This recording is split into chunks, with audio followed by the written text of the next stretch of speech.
It's nostalgia time! Hello and welcome to another figure review. Today we're going to have a look at the Nendoroid Thomas the Tank Engine. Probably not going to be able to use that song in the background because of copyright issues, so I'm just telling you in advance. How did we get here? You know me, I don't really pick up Nendoroids unless it feels right, unless I feel like the character just is best fitted for an Nendoroid. And this one is the case. Thomas the Tank Engine is chock full of nostalgia. It's something that I've been watching as a child and something I just looked at and was like, of course I get a Thomas the Tank Engine. Where do I sign? So I got it. Now let's have a look at it together. Choo choo! Oh my god, that's cringe. All aboard the subscribe train. Subscribe, like, comment on this video because it really helps me out, really grows the channel, and makes YouTube know that there's a party going on over here. Don't you want to let everybody know? Let's go! Alright, gonna have to angle the camera all the way down because he is small. Small indeed. How small? Let's see. Ruler stands, well, length of it is about 3 inches. Then for your centimeters, that goes on with 8.5, and overall the height only goes up to, see that, 6.5 centimeters, and for your inches, that would be 2.6, almost 7 inches. Size comparisons. Here's Jalter, Nendoroid Mickey Mouse, Mattel Stone Cold Steve Austin, and Darkseid. Now for the overall look and detail, it's Thomas. Thomas the Tank Engine. It's a little bit more compressed, a little bit smushed together, but that's the style of the Nendoroid, so I'm not gonna harp on that.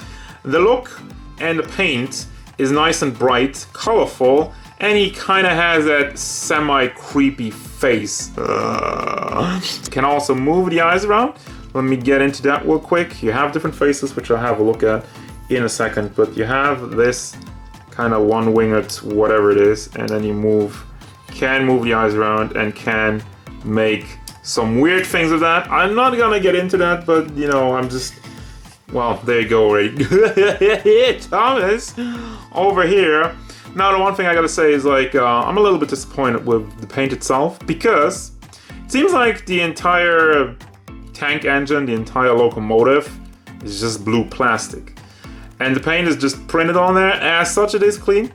Doesn't go over the lines, and that might be a thing if you have a different one. Quality control issues might have, like, if they print it on there, it's mostly clean, but sometimes it tends to go over the lines. With my copy, I am very happy to say that that is not the case.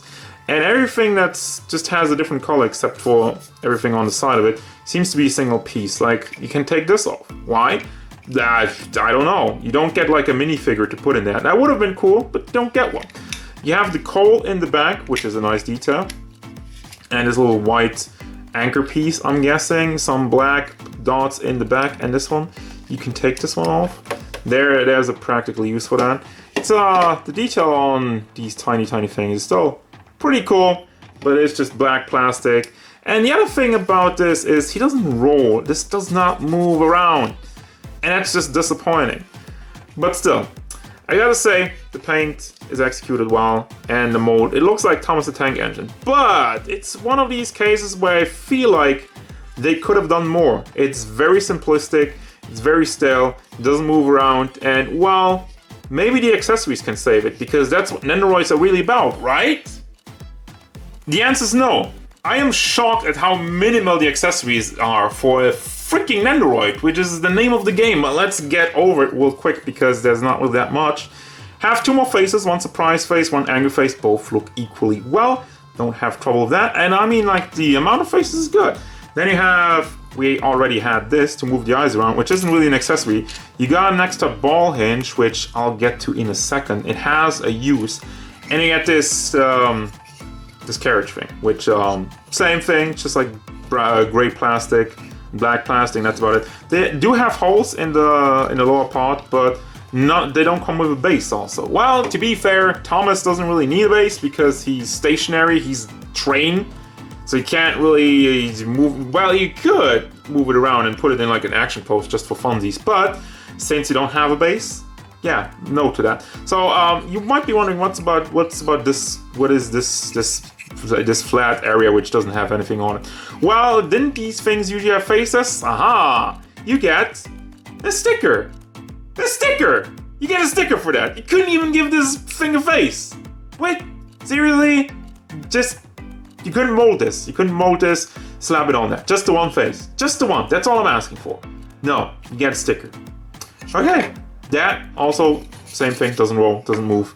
And also you get this in the box, which is awful. I hate this. What is this? Thomas and Friends stock farm. You have some rails on there, and I guess you can cut this out and lift it up to have like a little diorama of Thomas on it. I don't care about this. This is awful. This is I mean, I get it. The show was for little kids. It was very, very light on content, and you know, like it's something that's just easy to watch and easy to understand. But this is like, this is not even the style of the show. This is awful. So I hate this. So, by the way, ball pack. You can take this off, and also in the front if you like to. Also, his face popped off again, which is always a great feature. I love having faces popping off of my figures. So you take this and you put it in there, and at least you can connect the carriage to Thomas's butt, which I mean the connection of it is good. I guess at least now you have some posing. If you move the ball hinge around, you can do some walky stuff with that, and then just the ball hinge just kind of breaks in half. Then, all right. I mean I just push it back together, but like it says a lot about the quality of this figure. And yeah, I'm just gonna go over to the final thoughts for this one. Final thoughts for Thomas and Friends, I guess. Well, he has like the one carriage. Yeah,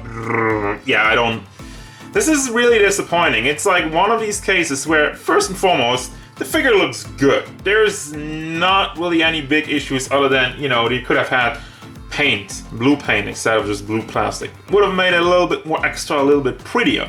Because considering that he doesn't have any articulation, he doesn't have, well, he has barely any accessories, he doesn't even have a base. So it's just kind of like one of these things where I'm like, it looks cool, yeah, but for what I'm paying, it's just kind of like, yeah, whatever. And that's how it feels like. That's how I'm imagining them being at the office and being like, oh, we got the Rise of Thomas the Tank Engine. Great, who cares? You know, just get this figure out. Don't put any big effort into it. Don't do any extra stuff. And I'm not knocking the designers and the people, the hardworking people behind this. I'm blaming, you know, always like the guys at management that didn't think like, hey, let's have like the top hat guy. Let's have like some minifigures that this guy comes. Let's have like some smoke that you can attach to his pipe, or, you know, let's have a rail where you can put on and you use that as a base or anything. Let's have at least his wheels move, or any of that. Any of that would have been fine, and it wouldn't have been like a big deal to do even.